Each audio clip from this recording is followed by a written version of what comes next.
हाँ तो दोस्तों, welcome to my channel growing portfolio. हाँ तो दोस्तों, कल के वीडियो में मैंने जो बोला था कि अगर आपके पास कोई अच्छा शेयर है तो मुझे सेंड कीजिए, अगर आपको लॉन्ग टाइम चाहिए या शॉर्ट टाइम, ओके, वो बता के मेरे को बोलना। तो लॉन्ग टाइम में अब मैंने बोला था कि कोई भी अच्छा शेयर होगा तो आप मेरे को बताना, मैं आपको जो मेरे को भी अच्छा लगेगा और पैसा बनेगा आपका तो मैं आपको फुल एनालिसिस करके वीडियो डाल दूंगा, ओके। लॉन्ग टाइम के लिए, शॉर्ट टाइम के लिए तो हम स्विंग ट्रेडिंग के लिए जो सपोर्ट पर बाय और रजिस्टर पर सेल करते हैं वही, ओके। तो कल के वीडियो में एक भाई ने यानी कि एक सर ने मेरे को कमेंट किया था कि एचएल का एनालिसिस करिए, तो मैं आज एचएल का एनालिसिस करके आपको बताऊंगा कि इन फ्यूचर के लिए आपको कैसा रिटर्न मिल सकता है, ओके। और स्टॉक कौन से टॉपिक से अच्छा है, ओके, वो सब हम इसमें बात करेंगे। उसका पूरा समरी का एनालिसिस करेंगे, चार्ट का एनालिसिस करेंगे, quarter result, profit loss, balance sheet, सब कुछ एनालिसिस करके आपको बताऊंगा कि इन फ्यूचर के लिए कैसा स्टॉक है, ओके। तो सबसे पहले हमको देखना पड़ेगा कि एचएल कंपनी काम क्या करती है, ओके। तो यहाँ पर क्लियरली लिखा है manufacture aircraft and helicopter, okay, यानी कि एयरक्राफ्ट और हेलीकॉप्टर का मैन्युफैक्चर करता है और रिपेयरिंग भी करता है, ओके। तो इंडियन आर्मी का जो मैं बोलता हूँ एयरक्राफ्ट होगा, हेलीकॉप्टर होगा, उसका सबका काम यानी कि मैन्युफैक्चर भी करता है और रिपेयर भी करता है और मेंटेनेंस भी करता है उसका, ओके, यानी कि रिपेयरिंग काम जो बोलते हैं, ओके। तो उसके हिसाब से आने वाले समय के लिए मैं बोलता हूँ ये स्टॉक बेस्ट है, ओके। जब तक बीजेपी सरकार रहेगी, मोदी रहेगा, ओके, इस कंपनी को बढ़ावा मिलेगा। तो इन फ्यूचर के लिए इस टॉपिक से बेस्ट कंपनी है, वेल एंड गुड है, ओके। अभी नेक्स्ट टॉपिक हम देखें, नेक्स्ट टॉपिक में हम मार्केट कैप देख लेते हैं उसका, ओके। तो मार्केट कैप भी अच्छा खासा उसका है, तो उसके हिसाब से बेस्ट है। अभी करंट प्राइस चलती है 5100, उन्होंने हाई लगाया था 5586 रुपये का, ओके। ये उससे तो मैं बोलता हूँ 300-400 रुपया अभी माइनस में मिलता है, ओके। लॉन्ग टाइम के लिए चाहिए तो आप इसी प्राइस भी बाई कर सकते हो, ओके। उसका स्टॉक पी है 45, ओके। तो इसके हिसाब से देखिए स्टॉक पी उसके सेक्टर के हिसाब से बहुत कम है, ओके, यानी कि स्टॉक पी के हिसाब से भी कंपनी अच्छी है, ओके। उसके बाद देखें हम डिविडेंड भी देता है, ओके, 0.53%, वो तो समझ लो कि ये या ना ये कोई बात नहीं, कोई दिक्कत वाली बात नहीं है। आरओसी 38.9 है, बहुत अच्छा माना जाता है, बेस्ट है, ओके। आरओई 28.9 है, बहुत अच्छा है, दोनों लेवल से कंपनी बहुत अच्छा है, बाय कर सकते हो लॉन्ग टाइम के लिए, कोई बात नहीं, कोई दिक्कत वाली बात नहीं। फेस वैल्यू उसकी है 5, ओके, यानी कि एक बार उसने 5 का स्प्लिट कर दिया होगा, इसीलिए अभी 5 फेस वैल्यू बची है। तो इन फ्यूचर में आपको अगर समझ लो कि एक का 5 करेगा तो एक का 5 शेयर मिलेगा और आधा करेगा तो एक 1 से फ्री में भी मिल सकता है इन फ्यूचर में, ओके। तो उसके हिसाब से देखें तो भी कंपनी अच्छी खासी है एंड गुड है, ओके। उसके बाद देखें, चलिए अभी मैक्सिमम चार्ट पैटर्न हम देख लेते हैं। मैक्सिमम चार्ट पैटर्न तो देखो यहाँ पर जब कंपनी आई थी, ओके, 2018 में कंपनी आई थी, तब उसका प्राइस था 581 के आसपास, 561 के आसपास, ओके। उसके बाद मैं बोलता हूँ 2021 तक यहाँ तक, ओके, एक ही रेंज में घुमा हुआ था, नहीं ज़्यादा प्रॉफिट नहीं ज़्यादा लॉस, ओके। उसके बाद ही गति करा है 2021 के बाद, अच्छा खासा गति किया है, ओके। यहाँ पर देख लीजिए आप, अच्छा खासा रिटर्न दिया है लास्ट 3 ईयर में, तो 3-4 ईयर में तो बहुत अच्छा रिटर्न दिया है। तो उसके हिसाब से देखे तो कंपनी अच्छी है, वेल एंड गुड है, कोई दिक्कत वाली बात नहीं है। उसके बाद देखें positive negative point, negative point इतना बहुत खास नहीं है, ओके, उसको ध्यान मत दीजिए, तो बहुत खास नहीं है, यानी कि मैं बोलता हूँ प्रोमोटर ने 3% होल्डिंग कम किया है, वही एक नेगेटिव पॉइंट है। लेकिन इसमें देखो पॉजिटिव पॉइंट भी अच्छा है, ओके। लास्ट 5 ईयर में 26% CAGR से रिटर्न दिया है, कंपनी पर डेप्ट नहीं है, यानी कि फ्री कंपनी है, ओके, यानी कि पहले डेप्ट था पर अभी निकल गया है डेप्ट, मैंने आगे देखा है, आपको बता देता हूँ, ओके। उसके हिसाब से देखें तो कंपनी वेलिंग गुड है, इसमें आप लॉन्ग टाइम कर सकते हो बिंदास, कोई बात नहीं, ओके। उसके बाद देखें कंपनी लास्ट 3 ईयर में भी अच्छा खासा रिटर्न दिया है 28.5% से, ओके। तो अच्छी कंपनी है, इसके हिसाब से भी देखें तो कंपनी अच्छी है, कोई नेगेटिव पॉइंट वाली बात नहीं है, कोई चिंता वाली बात नहीं है, ओके।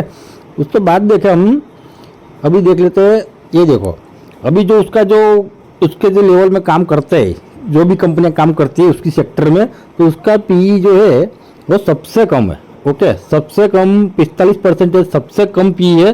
तो उसके हिसाब से भी देखें तो कंपनी वेल एंड गुड है, अच्छी खासी है, बिंदास लॉन्ग टाइम के लिए, कोई बात नहीं, कोई दिक्कत वाली बात नहीं, ओके। उसके बाद देखें हम, उसके बाद सेल्स देख लेते हैं। सेल्स, तो मार्च अभी सेल्स में क्या प्रॉब्लम है देखो आप, जो जून आता है ना, जून का जो क्वार्टर, ओके, जून 2022, उसमें 3600 था, उसके बाद थोड़ा बढ़ा, उसके बाद बढ़ा, उसके बाद बढ़ा, ओके। फिर से नेक्स्ट जून 2023, ओके, उसमें थोड़ा बढ़ा, थोड़ा बढ़ा, थोड़ा बढ़ा, थोड़ा बढ़ा।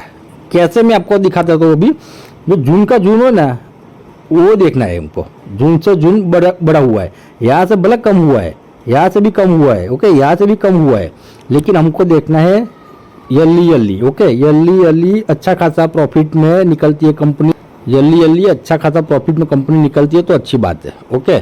यहाँ पर देख लीजिए, यानी कि जब जून का आता है, जून का क्वार्टर, उसके जून का क्वार्टर थोड़ा कम आता है उसका, उसके बाद सितंबर का क्वार्टर, दिसंबर का क्वार्टर, मार्च का क्वार्टर बढ़ता ही जाता है, ओके। तो इसके हिसाब से भी देखें तो कंपनी अच्छी है, वेल एंड गुड है, कोई दिक्कत वाली बात नहीं है, आप लॉन्ग टाइम इसमें भी कर सकते हो।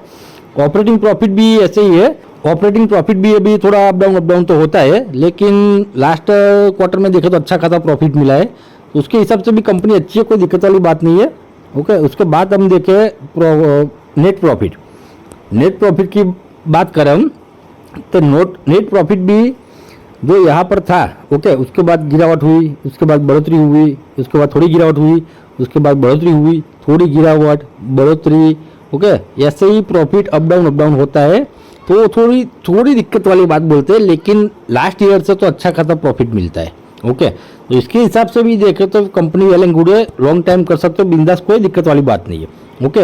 यानी कि ईपीएस भी अभी देखो, ईपीएस, ओके, ईपीएस में भी अप डाउन ज़्यादा ही होता है, लेकिन लास्ट क्वार्टर में तो अच्छा खासा ईपीएस बढ़ा है, ओके, पहले से मुकाबले अच्छा खासा बढ़ोतरी हुई है, तो अच्छा बात है, लॉन्ग टाइम बिंदास कर सकते हो, कोई बात नहीं। उसके बाद देखें profit and loss yearly, okay, yearly हम देखें प्रॉफिट लॉस, तो ईयरली के हिसाब से देखें तो सेल्स बढ़ता ही जाता है, ओके, सेल्स बढ़ता ही जाता है, हर ईयर सेल बढ़ता जा रहा है। और ऑपरेटिंग प्रॉफिट देखें तो ऑपरेटिंग प्रॉफिट भी बढ़ता ही जाता है, ओके, ऑपरेटिंग प्रॉफिट भी बढ़ता ही जाता है हर साल, ओके।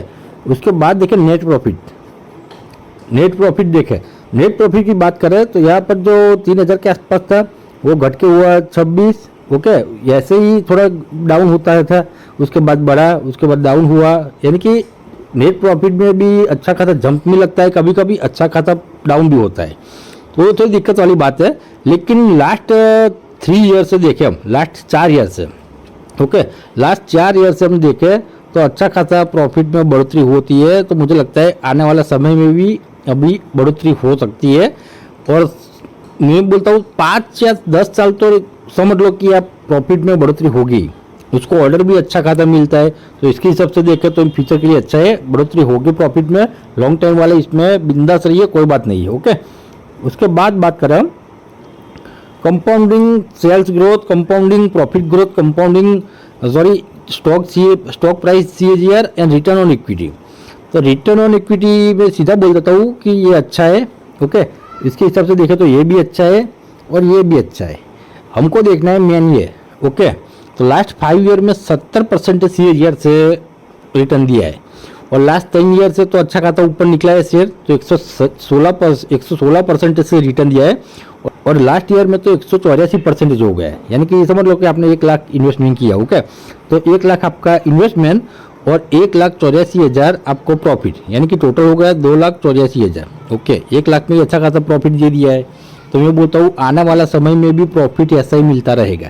मैं बोलता हूँ चलो 10 ईयर के लिए समझ लो कि आपको इतना प्रॉफिट ना मिले, यानी कि इतना रिटर्न ना मिले, मैं बोलता हूँ 10 ईयर के 50% रिटर्न मिलेगा ना, 50%, ओके, 50 या 40%, तो भी आपको बहुत खासा प्रॉफिट मिलेगा, बहुत ज़बरदस्त प्रॉफिट मिलेगा, आपका 1 लाख का 40-50 लाख के ऊपर कर देगा शायद, ओके। 50 या 40% से रिटर्न मिलेगा ना, तो 1 लाख का आपका 30-40-50 लाख के आसपास कर देगा, तो उसके हिसाब से देखें तो अच्छी कंपनी है, बिंदास कंटिन्यू करिए, कोई बात नहीं।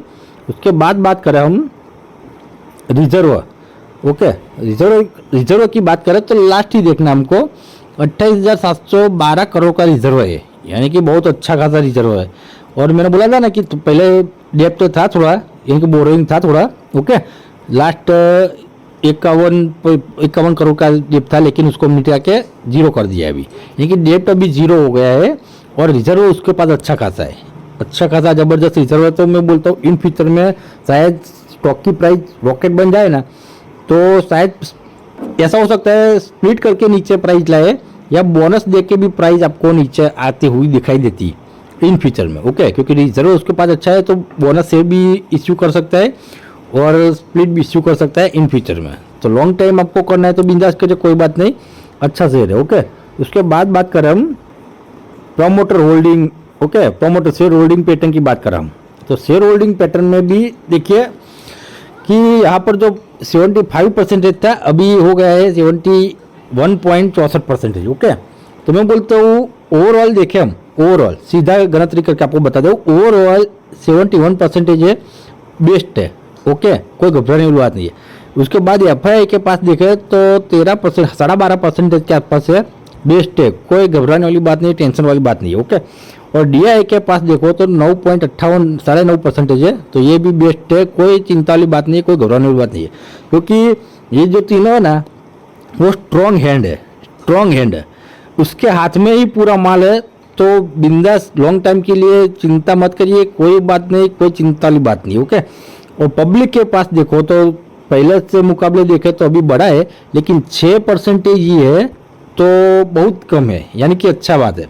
क्योंकि इसमें क्या होता है कि अगर हम समझ दो थोड़ी नेगेटिव न्यूज़ आ गई या फिर थोड़ा रिजल्ट डाउन आ गया, तो पब्लिक लोग है ना, पब्लिक लोग वो सेल करके निकल जाएगी, और सेल करके निकल जाएगी तो प्रेशर आएगा तो शेयर ज़्यादा नीचे आ जाएगा। लेकिन स्ट्रॉन्ग हाथ में भी है सभी स्टॉक, तो कोई दिक्कत वाली बात नहीं है।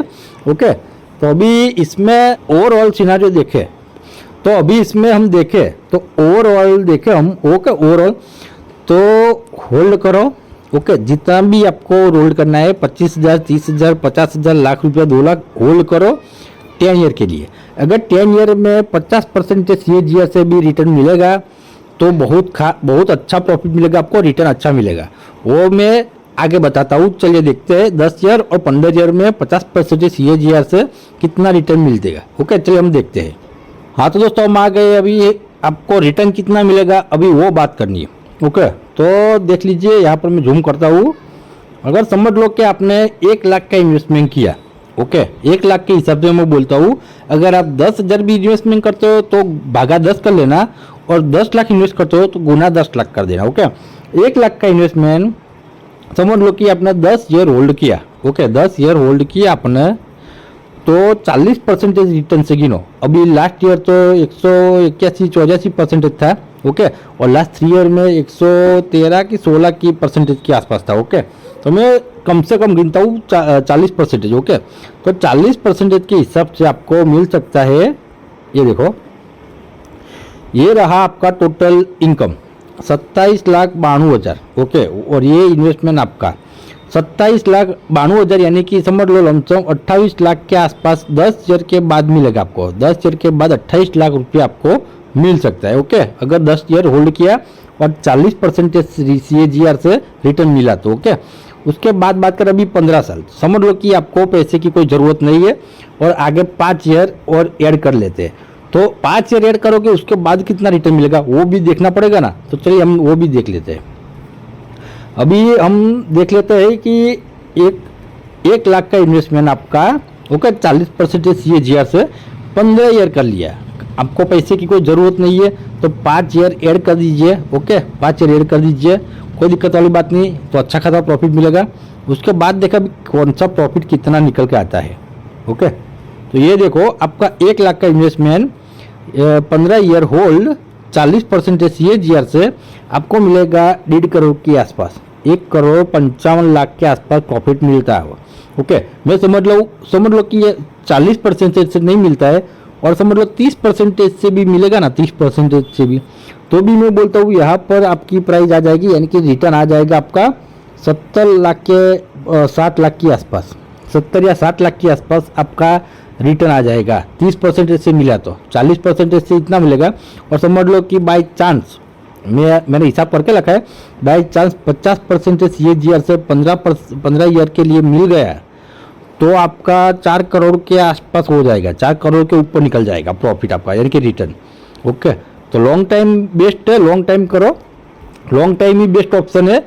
शॉर्ट टाइम में क्या है, ट्रेडिंग करना पड़ता है, ट्रेडिंग यानी कि स्विंग ट्रेडिंग। स्विंग ट्रेडिंग में ऐसा होता है कि ऊपर का एक रेजिस्टेंस होता है और नीचे का एक सपोर्ट होता है। ओके, तो जहाँ से शेयर यहाँ पर ऊपर निकल गया ना, तो यहाँ पर बाय नहीं करना है, उसको ऊपर जाने देना है। ओके, ये रजिस्टेंस तोड़ेगा नहीं, अगर तोड़ के ऊपर निकल गया तो सस्टेन करेगा तो ऊपर निकलेगा, लेकिन ज़्यादातर यहाँ पर भी बाय नहीं करना है, यहाँ पर भी बाय नहीं करना है। यहाँ से नीचे आए फिर से, तो यहाँ पर सपोर्ट पर बाय करना है और रजिस्टेंस पर शेयर कर देना है। ओके, रजिस्टेंस पर शेयर करके समझ लो कि रजिस्टेंस तोड़ लिया और ऊपर निकल गया, उसके बाद रिटेस्ट करना आया और 3-4 दिन इसमें घुमा रहा ना, तो यहाँ पर भी बाय कर सकते हो फिर से, तो फिर से नीचे आने का चांसेस कम है। ओके, तो स्विंग ट्रेडिंग ऐसे करते हैं। तो लॉन्ग टाइम तो बेस्ट ऑप्शन है, लॉन्ग टाइम वाला बिंदास रहिए, इस स्टॉक में अच्छा खासा प्रॉफिट मिलेगा। ओके, बस इस वीडियो में इतना ही। वीडियो अच्छा लगे तो वीडियो को लाइक कर दीजिए, चैनल को सब्सक्राइब कर दीजिए, वीडियो को शेयर कर दीजिए। जय हिंद, जय भारत।